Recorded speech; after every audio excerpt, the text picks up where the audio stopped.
Okay, Bismillah, walhamdulillah, as-salatu was-salamu ala Rasulullah.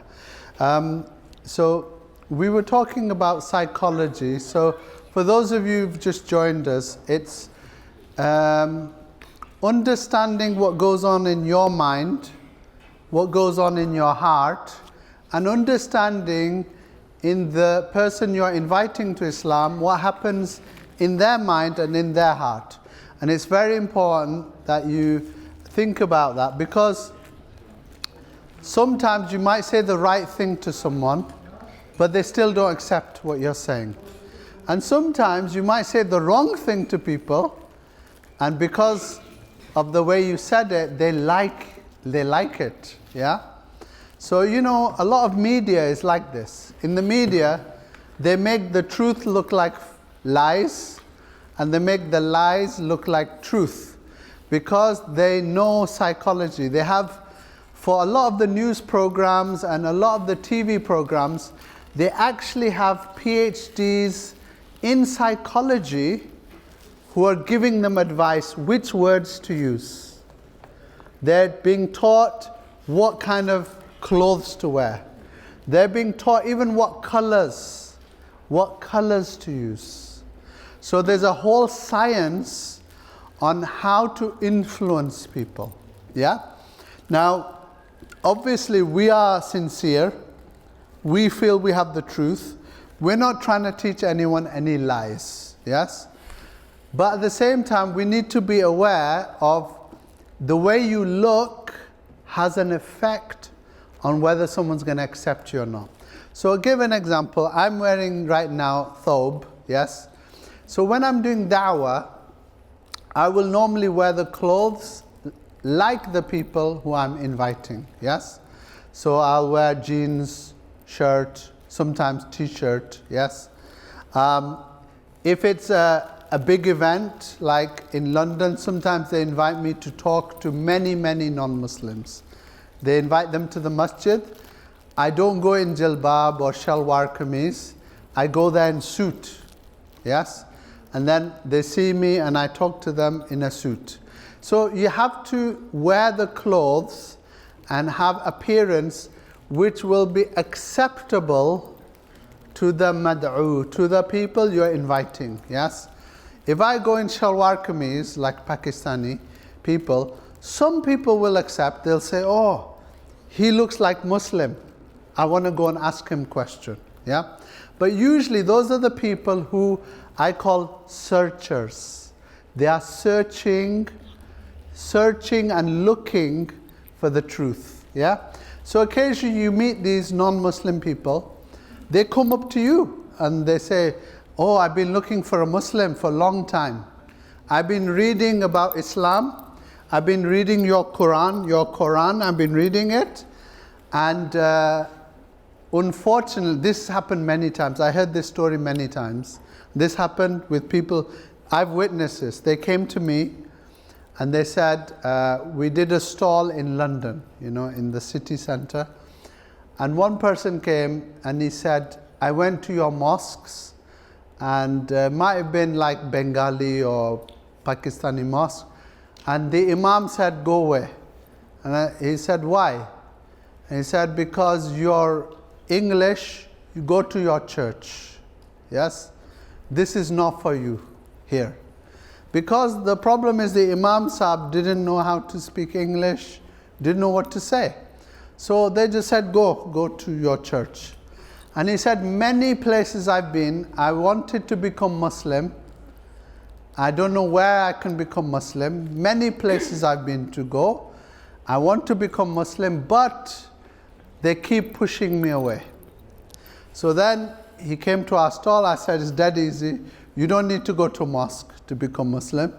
Just recite these words after me. Alhamdulillah, within seconds he became Muslim. Yeah?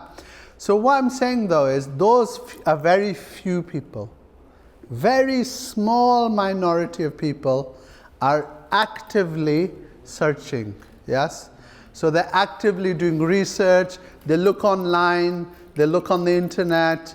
They buy books, and they want to know about any faith, and then they learn about Islam, then they realize that this is the truth, and I want to become Muslim. But then their challenge is to find a place where they can become Muslim. But that's a very small number. For them, if you're wearing thobe, it's brilliant, because they realize, oh, he's Muslim, I'll go and ask him, you know. But generally speaking, if you're doing a dawah stall, or you're doing some event like masjid open day, mosque open day, or you're doing Islamic exhibition in the library, or you're doing an exhibition in the university on Islam, then in those cases, the people who are watching and come, they're not really searching. They're just a bit curious, slightly like, what's this about? What are these people talking about? So for them, probably you should dress a bit like them, because already there's a barrier, psychological barrier. Those people, they're not white. Those people brown, those people black, those people from other country, those people from other language. Those people have a different culture. So in those situations, if, for example, I'm stood like this, they're going to think, he sounds different, his skin is different, he's from a different country, and even dresses different. Why should I become like him? Yes? He's totally different to me. Psychologically, there's a massive difference between us. So for them, it's hard to cross that long distance to start having a conversation with you and discussing with you. Sometimes, and this is, imagine if you were there, you're an English person, put yourself in their mind. You're an English person. You find 7 guys wearing thobes and shalwar kameez, big turbans, stood. Are you going to go and talk to them? You'll be scared. You'll be thinking, they look different. I don't know. Maybe they don't even know my language, isn't it? Maybe they're going to do something bad. They're scared. So whenever you see people who look different to you, it's natural. I'm not saying it's a bad thing. It's just natural. So I don't know, you're from Gambia. So if you're walking down the street, 11 o'clock at night, you see like 20 Middlesbrough supporters, you're going to get a bit worried, aren't you? You're going to start thinking, I hope I don't get beaten up here, It's natural. It's natural because you're different to them. If you were wearing Middlesbrough scarf, Middlesbrough kit, and you're walking and they're Middlesbrough, they're all going to say, all right, yeah. You're going to say, yeah. We did good against Chelsea, yeah? So you're going to say these things, yeah? Okay. Sheikh, if he was wearing Sunderland and Newcastle kit, then he'll definitely guarantee you will get back. He'll get beaten up. You're right. You're right. So remember, human beings are like tribal people. Tribalistic, yes? We prefer, Allah subhanahu wa ta'ala told us, He made us into nations and tribes, isn't it? So we are naturally feel more happy. So if there were a group of Gambia brothers, you would feel more happy sitting, talking to them, maybe in your own language. Same with English people. They feel more comfortable. They feel more happy talking with other English people. English ladies feel happy talking to English ladies. English guys feel happy talking to... Even if you put Scottish people there, the English people will prefer not to talk to Scottish. They'll prefer to talk to their own English people. So that's why when you're doing da'wah, you want to dress and look a bit like them. Obviously, if it's haram clothing, you don't wear the haram clothing, yeah? So we don't compromise on certain things. But for example, there was a Commonwealth Games in Birmingham. It was summer. So I had t-shirt, jeans. I just talked to them. No topi, nothing. Just talk normal, And it was fine, and for them, the only now difference is your skin, your beard, and you look like not English, you know. So then less barriers to overcome. So psychology, you have to remember the psychology. So the Prophet ﷺ used to wear the same clothes. He was wearing the clothes of Quraysh. He didn't have some special Muslim uniform, you know. His clothes were the same. They covered his aura. They were respectable clothes. He wore the same clothes as them. So what I'm saying to you is, try to minimize the number of barriers you have. Another mistake Muslims sometimes make is, they'll be at a dawah stall and they start speaking to each other in their own language. They start speaking Arabic to each other, or they start speaking Urdu, Punjabi to each other, you know. Young people might start speaking slang language to each other, yeah? Like, yo, what's up, yo? You know, when they start talking like that, English people, when they come, they're going to be frightened. They're going to be like, you know, these people, they have their own language. I can't even talk to them. So you always need to focus your attention, your efforts, your niyyah onto them. Yes? You are there to do dawah for them. You are there to invite them, okay? So that's why your focus should be on them. So let's continue. So some people say that a first impression takes 3 seconds. And this is important. I'm going to explain why. But in actual fact, first impression takes 0.3 seconds. So literally I can flick and look away. And I've already made a first impression on you. I've already reached a conclusion on you. Literally this. I have already reached a conclusion. The first conclusion that the human being makes is there danger there or not? Okay? It's a basic psychology protective mechanism. Your survival, our survival, is given the highest priority. Yes? So if I walk in a room and I see a tiger, yes? I'm not going to think, oh, the walls are painted nice color, the carpet looks nice, you know. The first thing my eyes and my brain is going to go on is the tiger, okay? Because that tiger might end my survival very quickly, okay? So same, you know, you're walking down the street and you see a bunch of Middlesbrough supporters. Your first impression isn't going to be, oh, did Middlesbrough play well? Your first impression is going to be, am I going to get beaten up and killed by these people? Okay? So the same problem, when Muslims are stood, the first impression they're going to have when they look at you is, are these people dangerous or not? Okay?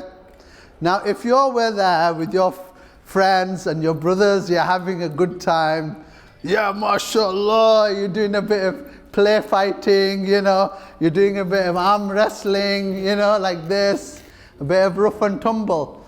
When they look, they're not going to think that these people are just playing. They're going to think they're fighting. And maybe they're going to attack me next. Yes? So that's why you have to be very disciplined, you know. When you stood doing dawah, you need to be disciplined. There might be an expression on you. You might see something on WhatsApp, might be on Palestine, and you get very angry, isn't it? We get angry. They look at you for 0.3 seconds, and they see your angry face. They're going to say, I'm not going there. Those guys look angry. I'm not going near them. Then how are you going to do dawah? They've gone. And maybe you were the only Muslim they were going to see. Maybe they were visiting from another country. You're the only Muslim. They saw you for 0.3 seconds. They saw you either punching someone, wrestling, or, you know, looking angry, and they left. And the only impression they were left with was a negative impression. So that's why those first impressions are so important. So remember, people watch you. You know, when you do dawah, so a common thing I've found is, say you're on a stall, it might be in London or Manchester, wherever. You're stood here, you're on the stall, often people will watch you from far away. They may even go into a shop and look at you through the window. Yes? I've seen this happen too many times. And part of their fitrah makes them want to find out, because you have a big Islam thing. They want to know about Islam. So their fitrah is saying, go, find out. Then shaitan is pulling them away, backwards. So their fitrah is pushing them, their shaitan is pulling them. And basically, at that point, you can either have a smiley, happy, friendly, welcoming posture, face, appearance, and then their fitrah wins. Or you can have a angry, fighting, disinterested, bored. You might be just bored like this, Some people, they stand and they're looking so bored, like they want to fall asleep. They're thinking, if these guys are bored with their own religion, why should I go and talk to them? Isn't it? Even they're bored from their own religion. Why do I want to go and get bored? Everyone's seeking excitement these days, isn't it? Unfortunately. So that's why those first impressions, you need to be careful of your appearance, your posture. Okay, so posture, there's different postures you can have. You can be like this. So you leaning on the table, yes? So this posture is an aggressive posture. You must avoid all aggressive postures. Head forward is aggressive, threatening posture, okay? Other posture, standing like this. Aggressive posture, okay? You might even be just joking with your friends, but that is aggressive posture. You must avoid all postures which appear threatening. You must not look scary, okay, basically. Other things is body language. So again, I mentioned, if you're stood like this, you might just be feeling cold, isn't it? You might just be cold. So you cross, a very innocent reason to cross your arms. But when the other person sees you, you know what they're going to see? They're going to see someone who is closed, defensive, yes, bored, doesn't want to talk, yes? Like this, the signal you're giving is, I don't want to talk. I don't want to interact with you because I have this barrier now. Or I'm not confident in what I'm saying. Yes? If you're worried, you cross your arms.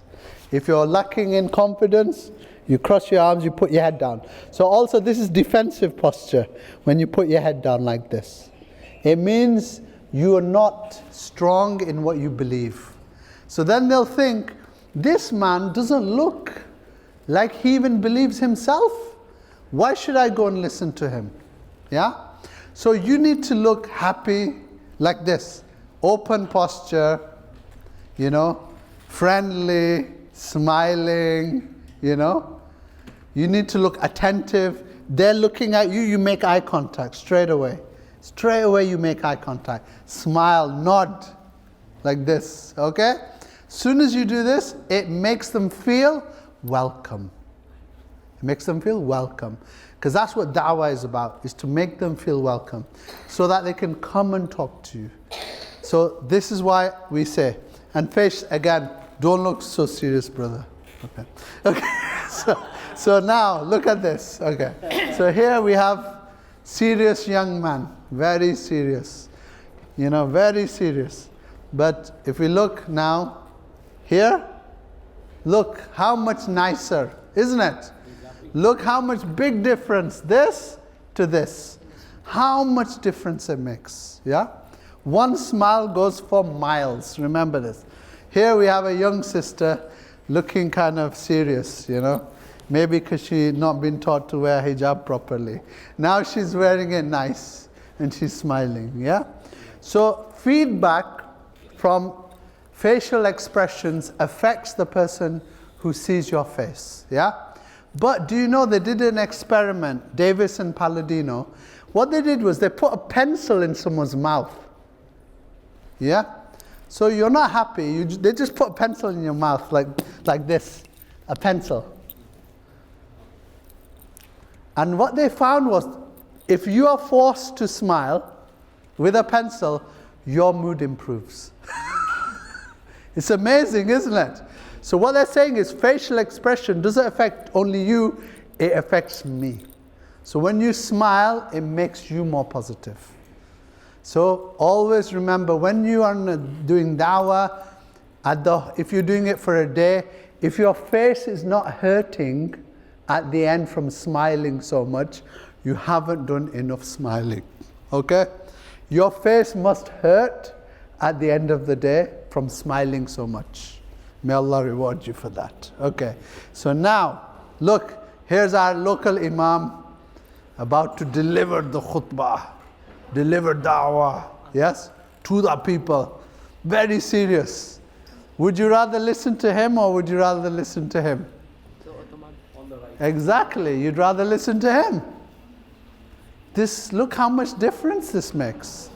But I've noticed in many of our brothers, we're very serious. I don't know why. Always look serious. Always, This is an ex-imam of the Americans. And then here, look at the difference, Such a big difference. Okay. So the other thing is being able to recognize expressions. So obviously, you don't want to talk to this guy. You don't want to talk to this guy. This guy, you talk to him, you're going to get sad yourself, isn't it? You talk to this guy, you're going to get scared yourself, yeah? So, you don't want to go near him, yeah? So even that person, not good. Out of all these expressions, this is the only person you really want to go near. So when you are doing da'wah, you need to be careful. Careful. You don't do any of these things. You're doing this, okay? So that's why facial expression is very important. And then the other one is being able to recognize when the person comes to you, you need to recognize what is going through them. Are they angry? Are they happy? Are they sad? Are they bored? Are they disgusted? Are they shocked? Are they skeptical? Yes? Are they skeptical? Are they questioning? All these expressions you should be able to work out. Do you know many of the brothers and sisters who've done da'wah, even if they do it for 2 years, I will tell you now, it's an amazing gift that Allah gives you when you do da'wah. It's an amazing gift. You can read that person's mind while they're walking up to you. While that person's coming towards you, often you know what question they're going to ask you before they open their mouth. Often you know what is happening inside here, in their heart. You know if they're depressed before they even open their mouth. You often even know which country they've come from. You can detect the difference between a Mexican and a Spanish person. All you need to do is do da'wah for a certain amount of time, and Allah will put this firasa, will put this vision inside you. Yes? This ability to recognize people straight away, their mood and what they're thinking and what they're feeling. So this is why I always encourage people, when you do da'wah, you don't have to be expert. But as you do more and more da'wah, you will become expert automatically. Okay, so gestures. Let's talk about gestures. So now, anyone? Let's have a look. Right, what do you think that gesture means? Confused. So confused, what do you think? I think I will say confused. As well, yeah? If you're trying to explain someone. Trying to explain, what do you think that? Questioning. Okay, what else? Anyone else? Not confident. Huh? Not confident what he wants to ask. Not confident. I think he's trying to ask or maybe make it clear. Okay, make it clear even, yes. Okay. How about you, young man? Maybe he's like trying to ask for something. All right, good. So first mistake is it's not a man, it's a woman, by the way. Okay. Anyway, okay. So this one, right, ladies, what do you think that guy's, what do you think this gesture means? Don't talk to me. Don't talk to me. What are you talking about? Anyone else? Okay. He's also an ex-imam, yeah. He's President Nixon. He's apologizing for all the mistakes. All the bad things he's done, yeah? Like, stop leaving me alone. Okay, how about you, brother? What do you think he's saying? Like this, what does this mean? Stop, okay. Yes? I'm not interested in what you have to say. Not interested in what you have to say. MashaAllah, MashaAllah, excellent. So, the first one is non-threatening, conciliatory. You say something, I'm listening. I'm trying to explain. I accept that you have an opinion. Yes? This one is dominance. I am right. Nothing you say matters. Yes? He is saying, as someone said, don't talk to me. I will talk, you will listen. Yes? I've decided, yeah, and also, I'm not interested in what you're saying. So if a non-Muslim comes to you and you're saying, I really want to explain this, your body language is saying no. You only going to listen now. Yeah? And if your body language is saying to them, you have to listen to me, they will rebel, they'll get angry, they'll go away from you. Sometimes they won't even know why they're angry, but it was your body language which was saying bad things to them. Okay? So your body language must always say good as well as your words. Okay? So that's why it's so important. So here again, another ex-imam, okay, of the Americans. So look at the body language. What do you think? So sisters, what do you think is this body language? Go on. That one. You do the pointing one. What does that say? That one. Yeah, go on. Okay, the first one. What are you saying? What are you saying? Okay. Anyone else? No? Okay. Yeah. It's, the first one is saying, let me explain to you. Yeah. Specifically. Yeah. Exactly. And what about this one? The one on the bottom left? Huh? Let me finish speaking. And I think it's like, stop it. yeah, stop. You're only going to listen to me. Isn't it? Yes. For the first one, it looks like he's saying, I'm going to come for you. Yeah. So please, oh, sorry, yeah. He's saying something silly. I can say better. Yeah. So it's also humiliating, you know, when you point, oh, look at what you're saying. Yeah? It's humiliating, you know. So you should never ever point, all right? So remember we said never use the word no in a dawah conversation. Never use negative words in a dawah conversation. And also never use negative body language in a dawah conversation, okay? So these are all negative, very negative.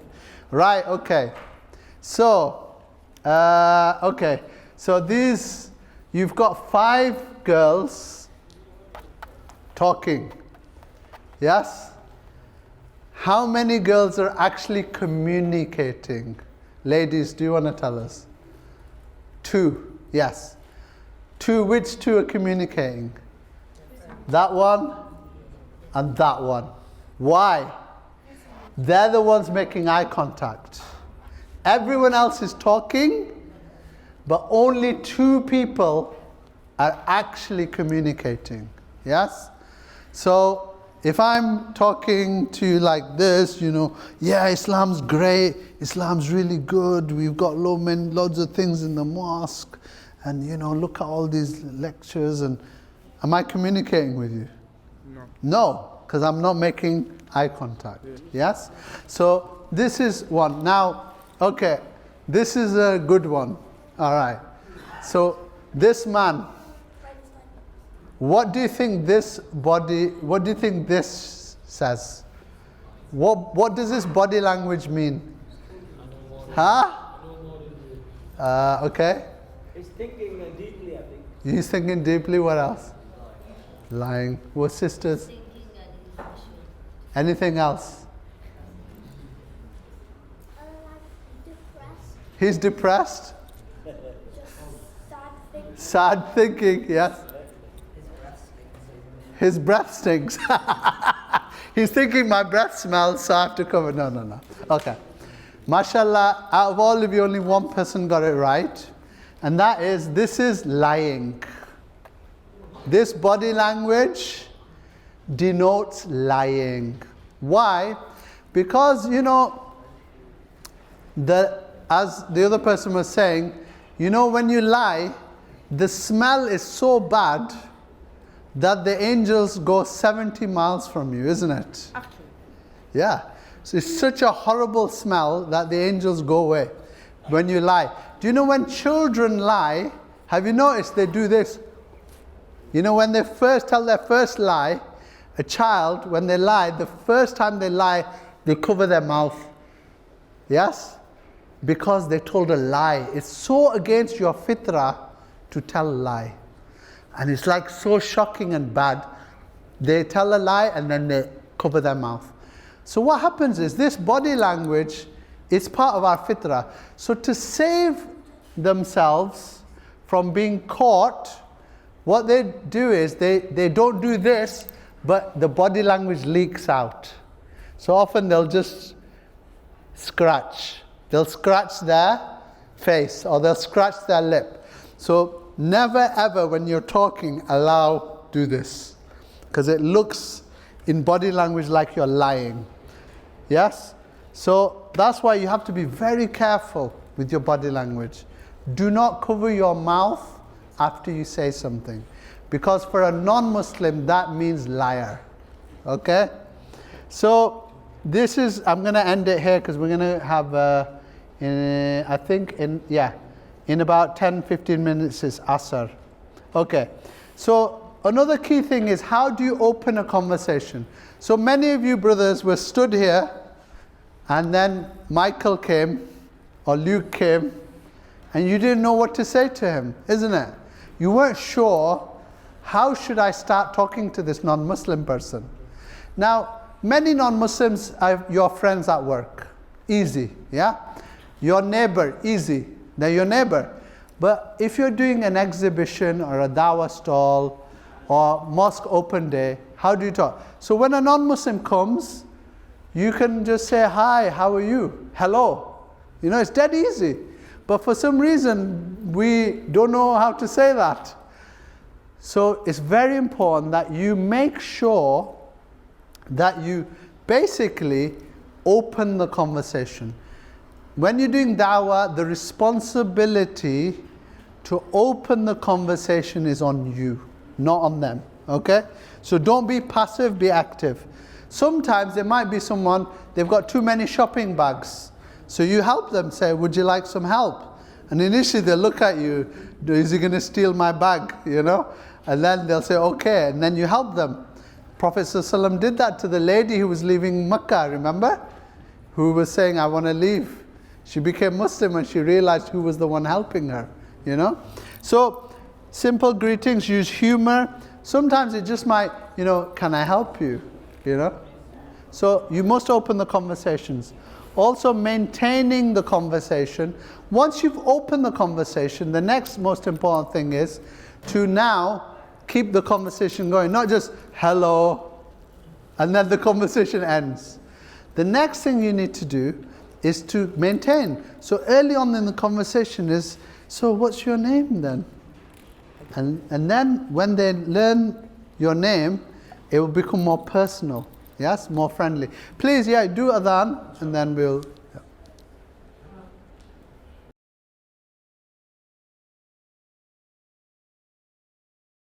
Very important that they don't go away from you thinking, I spoke to some guys, some dudes, some men, some women. They need to think, I spoke to Muhammad. And Muhammad said this. And then Muhammad speaking to David. Is David. So then it becomes more personal. With names, it's very good. Yeah. Now, mashallah, I think Arabs have very good habit. They always ask, where are you from, isn't it? Min ayna ant, isn't it? Always. So it's a good habit. So this one we should all follow because it makes them feel like you learning about them. Yeah? And they're learning about you. Also ask open questions. So what do you think about Islam? Have you heard much about Islam? Do you know much about Islam? So these are types of questions you can ask them. And then ask them about their life. So, what do you think about this? What do you think about this? What are your views on this? Yes? Or you've just seen a poster about Islam. What are your views about it? What do you think about that? Yes? Because then they can then start expressing themselves and their feelings. And then you can work out, is this person an angry person? Are they a sad person? Are they searching for something? Are they spiritual? Are they scientific? So then you need to have a scientific discussion. Are they spiritual? Then you need to have a spiritual discussion. So that's why. Whenever they ask a question, never say, ha ha ha, doesn't know, Or they may ask you, do you worship that black box? Yeah? So you never say, oh, you people don't know anything. Do you know someone once asked me, do you guys worship Muhammad? Sallallahu Alaihi Wasallam. As a Muslim might laugh and say, this is so, ignorant person, But that's a mistake. You must always acknowledge that question. Say, actually, that's a good question. Let me answer. And then, early on, as I mentioned to you all, they're going to try and talk about Tawheed. They're going to talk about your rituals, your prayer, your beard, your clothes, your hijab, all these things. But we are there to direct it to Tawheed. And also then, at the end of that conversation, make sure before they go, say, because they might never meet another Muslim again. So take their contact. Say, do you have an email or a number where we can continue or stay in touch? And I might have more information for you in the future as well if you want. So if you're happy, we can take your number or we can take your email. Yes? So these are good ways. So now this is a very important final thing. Da'wah algorithm. Okay? Whenever you get into da'wah with anyone, the first thing to find out is, do they know about Islam? Yes or no? Do they know about Islam? Yes or no? And the reason you've got to ask this is, if they don't know anything about Islam, why are they going to become Muslim? Isn't it? You wouldn't become a Muslim if you didn't know anything about it, unless you were born there, right? So if they don't know, then you educate them. Then the next one is, what is your opinion about it? They may know about Islam, but they may have a very negative, anti-Muslim opinion. Yes? So in that case, you need to deal with their either beliefs or misconceptions. So they may have like a belief that to be Muslim, you need to eat biryani and spicy food. Yeah? Or to be Muslim, you need to wear thobe. Yes? They may have this wrong idea, isn't it? Or they may think that Muslims believe in a moon god, isn't it? Because your calendar is based on the moon, yeah? So they may have these weird ideas. So that's why you need to deal with that. So first, do you know about Islam? Yes or no? If yes, great. Go to answer 2. What is your opinion? You know about Islam? Oh, good. What's your opinion? And then, this is where Muslims fall down. They meet a person who has a good opinion of Islam, knows about Islam, but for some strange reason, Shaitan stops them from asking this final question. And that is, why don't you become Muslim? Yes? I've had people become Muslim within 10 seconds. Within 10 seconds, they accepted Islam. Why? Because they knew about Islam, they did research, they liked it. They just hadn't met a Muslim who asked them, why don't you become Muslim? So if they'd say, not sure, again, it might be the biryani problem, yeah? Or spicy food problem, yeah? So again, you need to, or they may think, oh, I need to leave my family. if I become Muslim, I have to leave my family. Or they may think, if I become Muslim, I have to leave my children. That's wrong, yeah? So you explain this to them. And then now that they're not afraid of becoming Muslim, they'll become Muslim inshallah. So this is the da'wah algorithm. Remember this. Do you know about Islam? What's your opinion? If it's good and they know, why don't you become Muslim? If they don't know, educate. If they don't think good about it, educate. And if they have misconceptions, educate. So we'll end it there for Asr, and then after Asr we'll do a practical session, okay? Subhanallah wa bihamdik ashhadu an la ilaha illa ant astaghfiruka wa atubu ilayk.